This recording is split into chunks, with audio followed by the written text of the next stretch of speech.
ನನ್ನದು ಇನ್ನೊಂದು ಪ್ರಶ್ನೆ ಇದೆ. ಈ ತರ ಸಿಲೆಬಸ್ ನಲ್ಲಿ ಚೇಂಜಸ್ ಆಗ್ತಾ ಇರೋದು ಅಥವಾ ಈ ತರ ಒತ್ತಡ ಹೇರೋದು ಅಥವಾ ಹೇರಿಕೆ ಅಂತ ಅನಿಸ್ತಾ ಇರೋದು ಕರ್ನಾಟಕದ ವಿಚಾರದಲ್ಲಿ ಮಾತ್ರ ಆಗ್ತಾ ಇದೆ ಅಂತ ನಿಮ್ಗೆ ಏನಾರು ಅನ್ಸುತ್ತಾ? ತಮಿಳುನಾಡು, ಕೇರಳ, ಆಂಧ್ರ ಇಲ್ಲಾಗಲ್ಲ, ಅದೇ ಕರ್ನಾಟಕದಲ್ಲಿ ಮಾತ್ರ ಆಗುತ್ತೆ ಯಾಕಂದ್ರೆ ನಾವು ಬಹಳ ಶಕ್ತಿಯುತವಾಗಿ ಅಪೋಸ್ ಮಾಡಲ್ಲ ಅನ್ನೋದು ಆ ಥರ ಏನಾರು ಅನ್ಸುತ್ತೆ ಸರ್ ನಿಮಗೆ? ಐಡಿಯಾಲಜಿಕಲ್ ಬೇಸ್ಡ್ ಅಲ್ಲಿ ಯಾವುದಾದ್ರು ರಾಜ್ಯ ಸಂವಿಧಾನದ ಒಂದು ಸಿಸ್ಟಮಲ್ಲಿ ಮಾಡ್ತಾ ಇರ್ತಾರೆ, ಅದು ಈ ಕೇಂದ್ರ ಸರ್ಕಾರದವರಿಗೆ, BJP ಅವರಿಗೆ ಅದು ವಿರುದ್ಧ ಕಾಣಿಸುತ್ತೆ. ಅವರಿಗೆ ಖಂಡಿತ ಕಾಣಿಸೋದು.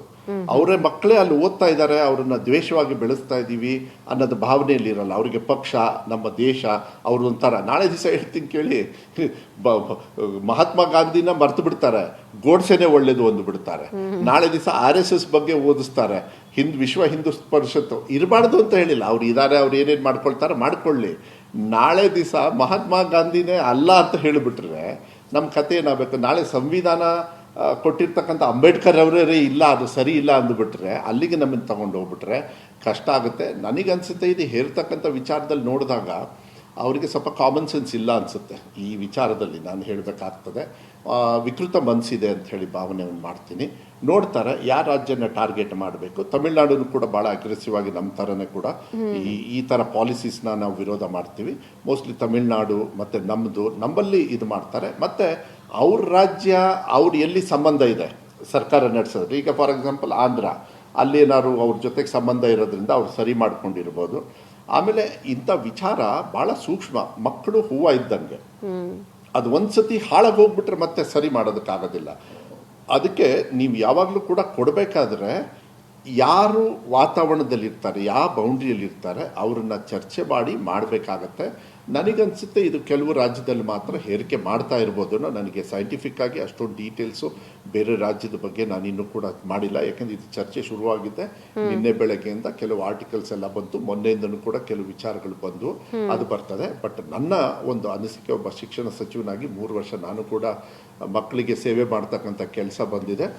ಯಾವತ್ತೂ ಕೂಡ ನಾವು ಭಾಷೆಯಲ್ಲಿರ್ಬೋದು, ಕಲ್ಚರ್ ಇರ್ಬೋದು, ಅವರ ಶಿಕ್ಷಣದಲ್ಲಿ ತಪ್ಪು ನಿರ್ಧಾರಗಳನ್ನು ತಗೊಳ್ಳಿಕ್ಕೆ ನಾವು ಬಿಡಲಿಲ್ಲ. ಮತ್ತು ತಗೊಳ್ತಕ್ಕಂಥ ನಿರ್ಧಾರ ಎಲ್ಲರ ಜೊತೆ ಚರ್ಚೆ ಮಾಡಿ, ಕೆಲವು ವಿಚಾರದಲ್ಲಿ ಮಾಡಿ, ನಮ್ಮ ರಾಜ್ಯ, ನಮ್ಮ ಸಂಪತ್ತು, ನಮ್ಮ ಮಕ್ಕಳು, ನಮ್ಮ ಭವಿಷ್ಯ, ನನ್ನ ಮಕ್ಕಳು, ನಮ್ಮನೆ ಮಕ್ಕಳು ಶಾಲೆಯಲ್ಲಿ ಓದ್ತಾ ಇದ್ದಾರೆ ಅನ್ನೋದು ಭಾವನೆ ಮೇಲೆ ನಾವು ಇಲಾಖೆ ನಡೆಸಿದ್ವಿ. ಅದು ನಡೆಸಿದಾಗ ಸರಿ ಇರ್ತದೆ.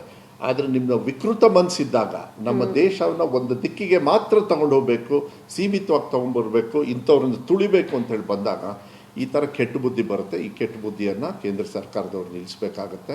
ಯಾಕೆಂದರೆ ಈ ರಾಜ್ಯದಲ್ಲಿ ಇರ್ತಕ್ಕಂಥ ಮಕ್ಕಳು ಈ ದೇಶದ ಸಂಪತ್ತು. ಇದು ಬರೀ ಸೆಂಟ್ರಲ್ ಗೌರ್ಮೆಂಟ್ ಅವ್ರದ್ದಲ್ಲ, ಹುಷಾರಾಗಿರ್ಬೇಕಾಗತ್ತೆ ಅನ್ನೋದು ಒಂದು ಭಾವನೆ.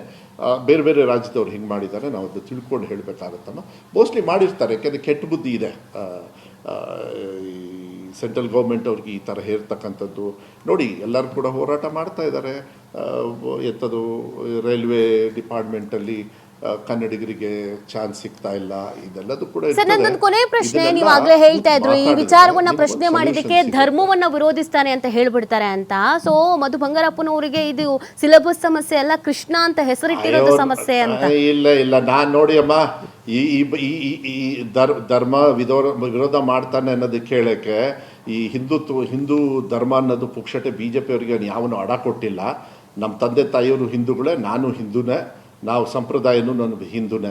ಬಟ್ ನಾವು ಹಿಂದೂ ಆಗ್ಬಿಟ್ಟು ನಮ್ಮ ದೇಶದೊಳಗೆ ಬಾಬಾ ಸಾಹೇಬ್ ಅಂಬೇಡ್ಕರ್ ಅವರು ಬೇರೆ ಧರ್ಮ, ಬೇರೆ ಜಾತಿಯವ್ರನ್ನು ತುಂಬ ಗೌರವದಿಂದ ನೋಡಬೇಕು, ಅವರು ನಮ್ಮನ್ನು ಗೌರವ ನೋಡಬೇಕು ಅಂತ ಹೇಳಿದ್ದಾರೆ. ಅದ್ರ ಬಗ್ಗೆ ನಾನು ಯೋಚನೆ ಮಾಡ್ತೀನಿ ಹೊರತು ಈ BJP ಅವ್ರ ಥರ ಪುಕ್ಷಟೆ ಮಾತಾಡಿಕೊಂಡು ಏನೋ ಒಂದು ಟ್ವೀಟ್ ಮಾಡ್ಕೊಂಡು ಎಲ್ಲ ಹೇಳಿದ್ರೆ ಅದಕ್ಕೆಲ್ಲ ತಲೆ ಕೆಡಿಸ್ಕೊಳ್ಳೋರಲ್ಲ. ನಮಗೆ ಗೊತ್ತಿದೆ, ಒರಿಜಿನಲ್ ಹಿಂದೂಗಳು ನಾವೇ. ಯಾರು ಎಲ್ಲ ಜಾತಿ ಧರ್ಮನೂ ಪ್ರೀತಿ ಮಾಡ್ತಾರೆ, ಯಾರ್ಯಾರು ದ್ವೇಷ ಮಾಡ್ತಾರೆ ಹಿಂದೂಗಳು, ಅವರೆಲ್ಲರೂ ಕೂಡ ಹಿಂದೂನಾ ಅಂತೇಳಿ ಅವ್ರಿಗೆ ನಾನು ಪ್ರಶ್ನೆನ ಇಟ್ಟಿರ್ತೀನಿ. ನೀವು ಹಿಂದೂ ಅಲ್ಲ ಅಂತ ಹೇಳೋದಕ್ಕೂ ಹೋಗೋದಿಲ್ಲ ನಾನು. ಆದರೆ ನಾನು ಹಿಂದೂ, ನನಗೆ ಗೊತ್ತಿದೆ ಚೆನ್ನಾಗಿ. ನನ್ನ ತಂದೆ ತಾಯಿಯವರು ಭಾಳ ಗೌರವದಿಂದ ಬೆಳೆಸಿದ್ದಾರೆ. BJP ಅವ್ರು ಅವ್ರದ್ದು ನೋಡ್ಕೊಳ್ಳಿ. Okay, fine. Thank you sir, TV5 ಜೊತೆಗೆ ಮಾತನಾಡಿದ್ದಕ್ಕೆ. Thank you so much.